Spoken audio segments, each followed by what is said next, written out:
बिहार में चल रहे विशेष गहन पुनरीक्षण यानी स्पेशल इंटेंसिव रिवीजन यानी SIR को लेकर देश की सबसे बड़ी अदालत ने चुनाव आयोग को कड़ी चेतावनी दी है। सुप्रीम कोर्ट ने साफ शब्दों में कहा है कि अगर बिहार विधानसभा चुनावों के मद्देनजर मतदाता सूची में चल रही इस पूरी प्रक्रिया में किसी भी स्तर पर अवैधता पाई जाती है तो न केवल आंशिक सुधार होगा बल्कि पूरी प्रक्रिया रद्द कर दी जाएगी। ऐसे में अदालत का ये बयान चुनाव आयोग के लिए किसी तगड़े झटके से कम नहीं है। वहीं इस मामले में अदालत ने 7 अक्टूबर को अंतिम बहस की तारीख भी तय कर दी है। ऐसे में आइए विस्तार से जानते हैं कि सुप्रीम कोर्ट ने सुनवाई के दौरान चुनाव आयोग को क्या कुछ कहा। दरअसल बिहार में मतदाता सूची का विशेष गहन पुनरीक्षण अब सिर्फ एक प्रशासनिक प्रक्रिया नहीं रहा, बल्कि ये एक बड़ा कानूनी और राजनीतिक मुद्दा बन चुका है। लाखों नाम हटने के बाद विपक्ष इसे लोकतंत्र पर हमला बता रहा है। वहीं चुनाव आयोग का दावा है कि ये पूरी तरह नियमों के तहत किया गया है।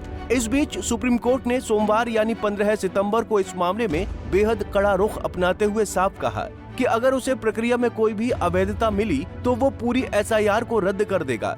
ऐसे में अदालत का ये बयान न केवल बिहार की राजनीति को हिला सकता है बल्कि पूरे देश में मतदाता सूची तैयार करने के तरीके पर भी दूरगामी असर डाल सकता है। वहीं सुप्रीम कोर्ट का सख्त रुख। सुप्रीम कोर्ट की 2 न्यायाधीशों की पीठ, जिसमें न्यायमूर्ति सूर्यकांत और न्यायमूर्ति जॉय माल्या बागची शामिल हैं, ने कहा कि चुनाव आयोग एक संवैधानिक संस्था है और इस पर भरोसा किया जाता है कि ये सभी आवश्यक कानूनी प्रावधानों और नियमों का पालन कर रही है। लेकिन अगर अदालत को ये लगे कि प्रक्रिया पारदर्शी नहीं थी या इसमें किसी प्रकार की मनमानी की गई है तो उसे रद्द करने के अलावा कोई विकल्प नहीं होगा। इसके साथ ही अदालत ने ये भी स्पष्ट कर दिया कि बिहार में SIR की वैधता पर उसका निर्णय केवल बिहार तक सीमित नहीं रहेगा। जो भी अंतिम फैसला होगा वो पूरे देश में आयोजित होने वाले विशेष गहन पुनरीक्षण पर लागू होगा। अदालत ने कहा कि वो इस मामले में आंशिक राय नहीं दे सकती क्योंकि इससे अन्य राज्यों में अलग अलग तरह की स्थिति पैदा हो सकती है। आपको बता दें कि इससे पहले 8 सितंबर को हुई सुनवाई में सुप्रीम कोर्ट ने आधार कार्ड को मतदाता सूची में नाम जोड़ने के लिए 12वें वैध दस्तावेज के रूप में मान्यता देने का आदेश दिया था। कई शिकायतों में कहा गया था कि स्थानीय अधिकारी आधार को मान्य दस्तावेज मानने से इनकार कर रहे थे, जबकि शीर्ष अदालत पहले ही इसे पहचान और पते का प्रमाण मान चुकी है। सुप्रीम कोर्ट ने यह भी दोहराया कि भले ही आधार नागरिकता साबित करने का साधन नहीं है, लेकिन ये पहचान एक मजबूत संकेत है। वहीं 65 लाख नाम हटाने पर मचा बवाल।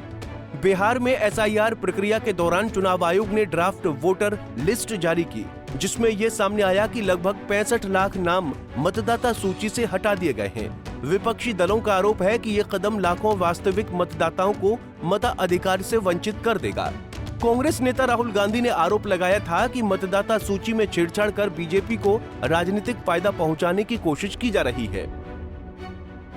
वहीं इन आरोपों पर चुनाव आयोग ने सख्त रुख अपनाया है। मुख्य चुनाव आयुक्त ज्ञानेश कुमार ने राहुल गांधी से कहा है कि यदि उनके पास सबूत है तो उन्हें शपथ पत्र के साथ पेश करें, नहीं तो अपने आरोपों के लिए सार्वजनिक रूप से माफी मांगें। इसके साथ ही आयोग ने विपक्ष पर मतदाताओं को गुमराह करने का भी आरोप लगाया है।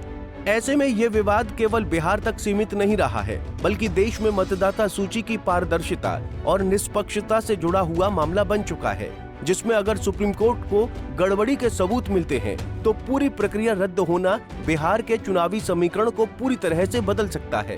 बहरहाल अब सबकी निगाहें 7 अक्टूबर पर टिकी हैं, जब इस मामले पर सुप्रीम कोर्ट में अंतिम दलीलें पेश होंगी।